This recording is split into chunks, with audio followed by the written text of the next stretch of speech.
Manon et Richard ont opté pour une maison usinée. Et depuis quelques années, plusieurs entreprises offrent de nombreux modèles. Preuve que la demande est là et que la tendance durera certainement plusieurs années.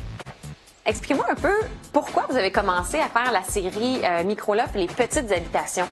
Bien, il y a à peu près 5-6 ans, on commençait à entendre parler des mini-maisons, du 400 pieds carrés, du 500 pieds carrés. On en a fait une de 500 pieds carrés qui a eu très peu de succès. On a fait une petite étude de marché. On découvre alors qu'il faut peut-être un peu agrandir les unités. Et on s'aperçoit même que le modèle de base, qui est à peu près 800 pieds carrés, bien, lorsque les gens arrivent avec nos designers, bien, ont tendance à l'agrandir. Se rendre à 900, se rendre à 1000 pieds carrés. Fait que les gens veulent vraiment avoir le meilleur de deux mondes, veulent avoir quand même un peu de confort, tout aussi en minimisant le pied carré.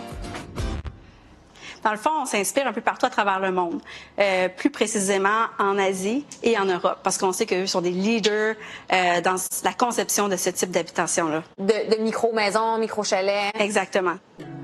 En Europe, on va beaucoup au mètre cube. Donc, ils oublient le pied carré ou la superficie, mais ils vont vraiment venir utiliser tout l'espace autant en hauteur que de venir intégrer des choses dans les murs. En fait, ils sont professionnels dans réduire le nombre de pieds carrés puis avoir une habitation qui va être super viable et ergonomique. Voyez-vous que la tendance prend un élan et que ça va durer?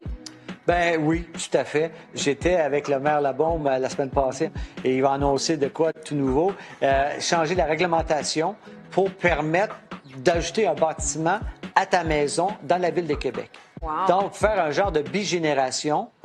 Ça peut être les grands-parents qui viennent rester là, mais ça peut être aussi le jeune couple qui part en famille et au lieu de prendre un logement, bien à ce moment-là, on va acheter un bâtiment comme ça, on va l'annexer à la maison familiale et tout en étant indépendant. Il y a toutes sortes d'utilités qu'on va trouver à la Microloft.